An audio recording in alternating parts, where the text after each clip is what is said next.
கோதுமையில சில சமயம் வந்து செலினியம் லெவல் வந்து ரொம்ப அதிகமா இருக்கு.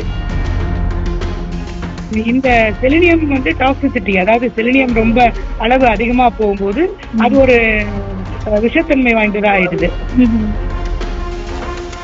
இது குறிப்பா அந்த கோதுமையில தான் இந்த மாதிரி இருக்குமா, இல்ல அரிசி நம்ம பயன்படுத்துற எல்லா பொருட்களுமே அது இருக்கா? அது எப்படி அதை நம்ம எடுத்துக்க முடியும் இந்த மாதிரி விஷயங்கள்? கோதுமை சாப்பிடுவதால் முடி உதிர்தல், வழுக்கை பிரச்சனை ஏற்படுவதாக எழுந்த குற்றச்சாட்டுதான் நாடு முழுவதும் அதிர்ச்சியையும் பரபரப்பையும் ஏற்படுத்தியுள்ளது. மகாராஷ்டிர மாநிலம் புல்தானா மாவட்டத்தில் உள்ள சுமார் 18 கிராமங்களைச் சேர்ந்த 275 பேருக்கு சில வாரங்களாக திடீரென முடி உதிர்தல், தலைவலி, காய்ச்சல், தலையில் அரிப்பு, வாந்தி போன்ற அறிகுறிகள் ஏற்பட்டுள்ளன. இதனைத் தொடர்ந்து பெண்கள் உட்பட பெரும்பாலானோருக்கு தலைமுடி உதிர்ந்து வழுக்கையாக மாறியது. இதனையடுத்து பாதிக்கப்பட்ட மக்களின் இரத்தம், சிறுநீர் உள்ளிட்ட மாதிரிகள் பரிசோதனை செய்யப்பட்டதில் அவற்றில் செலினியம் அளவு அதிகமாக இருப்பது கண்டறியப்பட்டது. பஞ்சாப், ஹரியானா மாநிலங்களில் இருந்து கொள்முதல் செய்யப்பட்டு ரேஷன் கடைகளில் மக்களுக்கு வழங்கப்பட்ட கோதுமைதான் இதற்கு காரணம் என உள்ளூர் மக்கள் குற்றம் சாட்டியுள்ளனர். மேலும் அந்த கோதுமையை சாப்பிடுவதை நிறுத்தியவுடன் முடி உதிர்தல் பிரச்சனை குறைந்ததாகவும் அந்த மக்களும் கூறியுள்ளனர். இந்நிலையில் கோதுமையை பரிசோதனை செய்ததில் மக்களுக்கு வழங்கப்பட்ட கோதுமையில் செலினியத்தின் அளவு 600 மடங்கு அதிகமாக இருந்ததாக கூறப்படுகிறது. வளர்ச்சிதை மாற்றத்திற்கு அவசியமான ஒரு சிறிய கனிமமான செலினியம் உடலுக்கு தேவை என்றாலும் அதிகப்படியாக உடலில் அவை சேரும்போது பிரச்சனைகளை ஏற்படுத்தும் என மருத்துவர்கள் எச்சரிக்கை செய்கின்றனர்.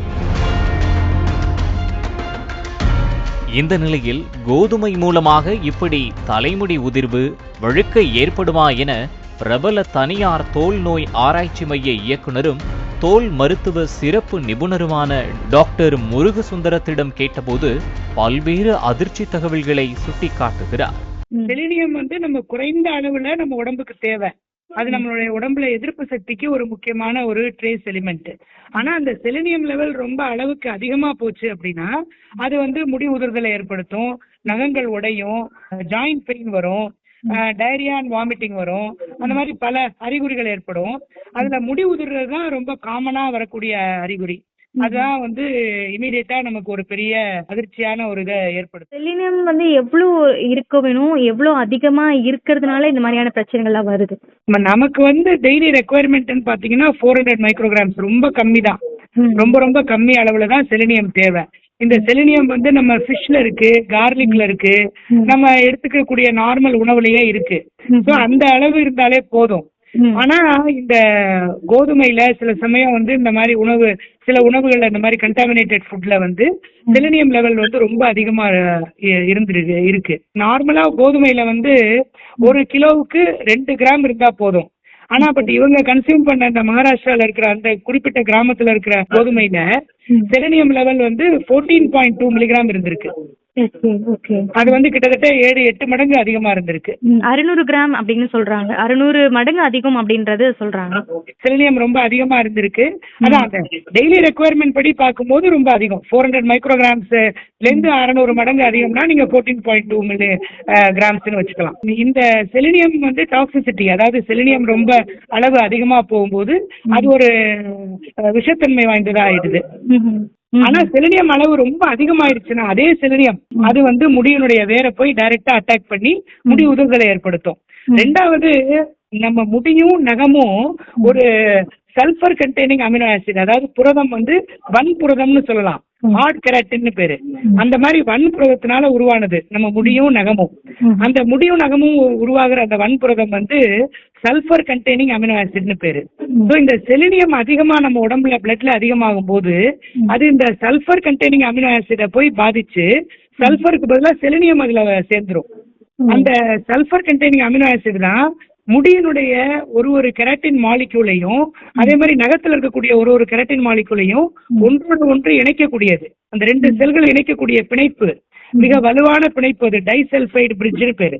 அந்த டைசல்பைடு பாண்டை வந்து இந்த செலினியம் அளவுக்கு அதிகமா போகும்போது அது உடையும், அது வந்து பிரேக் பண்ணிடும். அதனால முடி உடைஞ்சு உதிரும். முடி ஜென்ரலா வேறாவும் உதிரும்.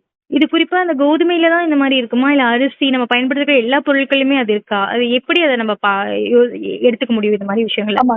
தானியங்கள் வந்து இந்த மண்ணுல வந்து செலினியம் அதிகமா இருக்கிறத அதிகமா உறிஞ்சிக்கும். அதுல கோதுமை தான் வந்து ரொம்ப அதிகமா, இப்ப சப்போஸ் கோதுமை விளையக்கூடிய மண்ணுல செலினியம் அதிகமா இருந்துச்சு அப்படின்னா இந்த கோதுமை வந்து அந்த செலினியத்தை அதிகமா உறிஞ்சிக்கும். அதுக்கு அந்த கோதுமையை உறிஞ்சிக்கக்கூடிய தன்மை ரொம்ப அதிகமா இருக்கு. அதே மாதிரி கோதுமைய அந்த செலினியம் உறிஞ்சிக்கக்கூடிய தன்மை வந்து எள்ளுக்கு இருக்கு. அதே மாதிரி கடுகுக்கு இருக்கு, எள்ளுக்கு இருக்கு, சீசேம்ங்கிற எள்ளுக்கு இருக்கு. சோ அதனாலதான் என்ன பண்ணுவாங்க, செலினியம் அதிகமா இருந்தா ஊடு பயிரா கடுகையும் எள்ளையும் வந்து அவங்க சேர்த்து வளர வைப்பாங்க கோதுமையில. சோ அந்த செலினியத்தை அந்த கடுகும் எள்ளும் உறிஞ்சிக்கும். தன்மை வந்து மண்ணுல அதிகமா இருக்குன்னா இந்த செலினியமோடைய அப்சார்ப்ஷன் ரொம்ப அதிகமா இருக்கும். இந்த மாதிரி செலினியம் அதிகமா இருக்குன்றது ஒரு ஃபேக்டர். அதனால இந்த பிரச்சனைகள்லாம் வருது.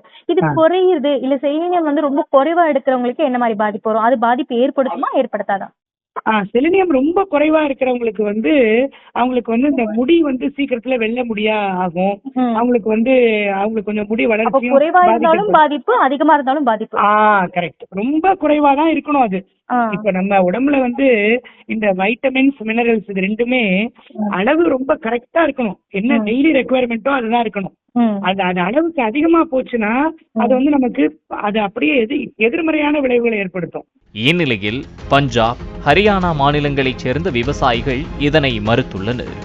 மேலும் மத்திய உணவுத்துறை இதற்கு மறுப்பு தெரிவித்துள்ளது. மக்களின் தலைமுடி உதிர்வுக்கும் கோதுமையில் செலினியத்தின் அளவு அதிகமாக இருந்ததுதான் காரணம் என்பது இன்னும் உறுதி செய்யப்படவில்லை. பஞ்சாப் மாநிலம் அதிக கோதுமையை வழங்கும் நிலையில் வேறு எந்த மாநிலமும் இதுபோன்ற புகாரை தெரிவிக்கவில்லை என்றும் கூறியுள்ளது. மேலும் ICMR, மாநில மற்றும் மத்திய அரசின் நிறுவனங்கள் நிலைமையை கண்காணித்து வருவதுடன் காரணத்தை கண்டறியவும் முயற்சித்து வருவதாக கூறப்படுகிறது. கோதுமையால் முடி உதிர்தல், வழுக்கை விழுதல் சர்ச்சை பெரும் பரபரப்பை பற்ற வைத்துள்ளது.